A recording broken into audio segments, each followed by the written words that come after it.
What it do, friends and family? Welcome back to another day in the shade life. So, as some of you have seen, it is... Oh, that's my wife texting me. Hold on.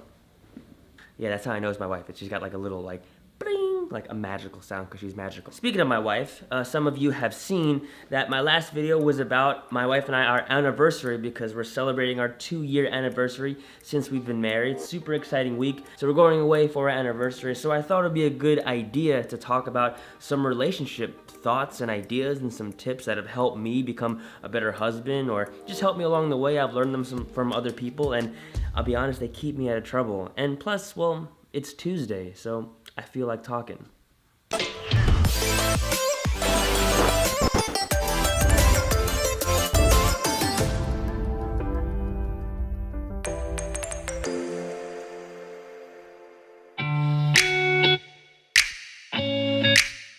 The first tip that I want to share with you, this one has been extremely helpful. So my wife and I, we have this rule whenever we get into a situation where we have to express how we're feeling.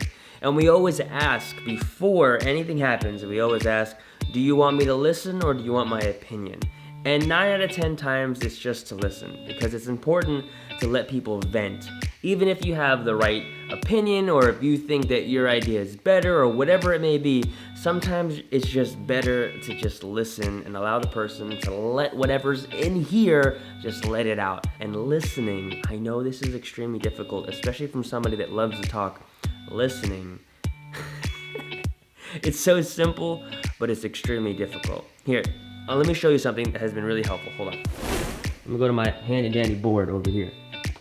Okay. Alright, I'll pick that up later. So, an interesting thing, silent and listen. Listen, okay, and the word silent. Interestingly enough, they are spelt with the same letters. See that? Which basically means, and I've learned along the way, in order to listen, you have to be silent. Now, I know it sounds really simple, and this is kind of like an easy takeaway, but listening is just one of those things that it allows the other person to feel like they actually matter. It gives them this sense that they are a human being, and you're not just trying to talk over them, or in conversation, you're not just trying to wait for your turn to talk. You're actually genuinely, honestly interested in what they're trying to say, because you're listening. But listening means you don't talk.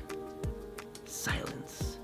I have learned that along the way, and let me tell you, my relationship, not only with my wife, but also with everyone around me, because I learned to listen, has become so much healthier.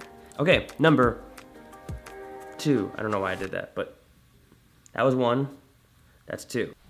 Okay, so a lot of people say in relationships that you have to meet 50-50. But a little shift in an idea of relationships that I found has been really helpful for my wife and I is that we don't meet 50-50. Because a relationship is not 50-50. A relationship is 100-100. Check it out.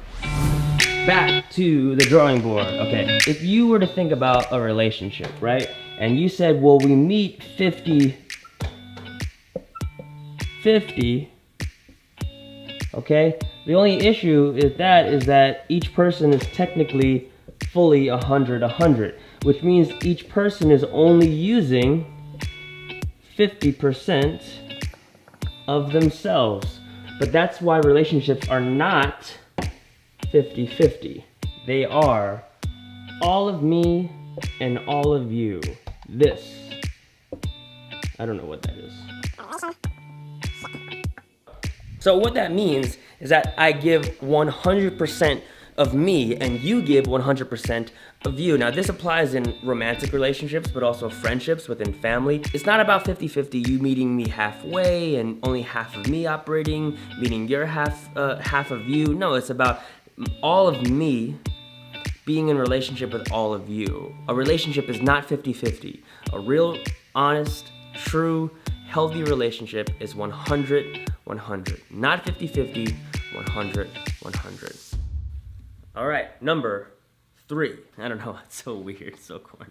We think a lot about relationships very romantically, how well we gel together, how well we get along, are we attracted to one another? All that stuff is really good, and I'm not taking any of that away. But something that one of my friends told me, kind of like a mentoring voice in my life, but has really helped me reshape how I view my relationship, which is not just how attracted we are with one another, how well we work together, but it's based more off of, do we make each other better people? And my wife makes me a better person.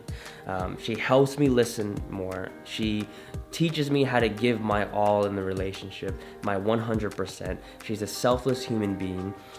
She always thinks of me and my well-being more than hers. So she always pushes me to become a better person. Now, all of that, of course, is in the name of love and acting out of love, but it's this idea that both of us have at the center of our relationship, is that we will push each other to be better human beings. Because when you can find somebody that you can spend the rest of your life with that pushes you, but not just pushes you in like a forceful way, but pushes you because they inspire you to be a better person. Now that is somebody that we want to spend the rest of your life with.